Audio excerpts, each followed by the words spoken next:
내일 5개 부처 장관 후보자의 인사청문회가 진행됩니다. 이 후보자 가족과 관련한 검증도 현재 진행형인데요. 관련 내용 보겠습니다. 네, 박준영 해양수산부 장관 후보자 아내의 개인 SNS입니다. 이 찻잔과 접시 세트 같은 도자기들을 지금 찍은 사진인데요. 2019년 12월 개업한 카페에서 이 중 일부를 판매했습니다. 문제는 박 후보자가 영국 대사관에 근무하던 당시 아내가 현지에서 일을 샀고 외교관 이삿짐으로 분류를 해서 별도 세관 신고 없이 국내에 들여왔다는 겁니다. 물론 외교관이든 아니든 외국에서 1년 이상 살다가 귀국을 했고 이 물건이 실제 사용하던 것이면 자동차나 이 보석 같은 아주 고가품을 빼면 관세를 매기지 않습니다. 다만 이삿짐으로 들여온 물건을 판다면 얘기는 달라집니다. 세금 회피 비판이 나올 수 있다는 겁니다. 네, 박 후보자 측은 고의성이 없었다고 강조하고 있습니다. 이 배우자가 취미로 벼룩시장 등에서 구입한 중고품이고 또 집안 장식으로 사용한 거라면서 이 구입 당시에는 판매 목적이 없었다고 밝히고 있습니다. 다만 국민 눈높이에 부합하지 못한 부분이 있었음을 인정하고 사과드린다고 덧붙였습니다. 네, 임혜숙 과학기술정보통신부 장관 후보자는 대학 교수로 있던 작년 1월 스페인 바르셀로나에서 열린 학술대회에 두 딸과 함께 참석했습니다. 이 학술대회 참석에는 공익성을 띈 재단이나 국가 지원금이 들어가고 이 출장 이후에 보고서도 부실했다는 점이 비판의 핵심이었는데요.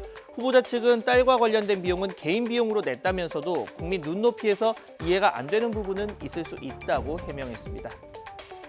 자, 이 두 해명에서 공통적으로 나온 단어 바로 국민 눈높이였죠. 이 현 정부는 장관 후보자 7대 배제 기준을 정한 바 있습니다. 병역 기피와 세금 탈루, 불법 재산 증식과 위장 전입, 연구 부정 행위와 음주운전, 성 관련 범죄 연루인데요. 이 구체적으로 보면 세금 탈루는 조세범 처벌법 위반으로 처벌을 받았거나 아니면 고액 상습 체납자로 명단이 공개된 경우, 또 연구 부정 행위는 관련 기준이 만들어진 지난 2007년 2월 이후, 또 음주는 10년 이내 2차례면 배제 대상이 됩니다.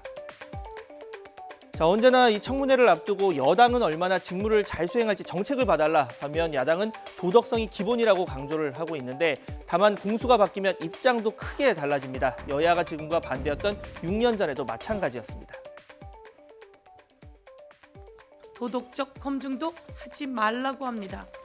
새누리당은 장관 후보자들 인사청문회를 하겠다는 겁니까? 안 하겠다는 겁니까?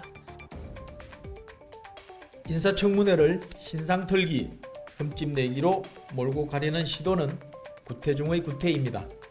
과거형 청문회를 접고 미래형 청문회의 장을 새롭게 열어야 합니다. 네, 국민 눈높이 기준을 두고도 다양한 의견이 나옵니다. 노영욱 후보자 아내가 작년 벌금 20만 원을 냈습니다. 마트에서 물건을 훔쳤다는 이유였는데요. 이 후보자 측은 우울증으로 인해서 충동적, 우발적으로 일어난 일이라고 설명했습니다.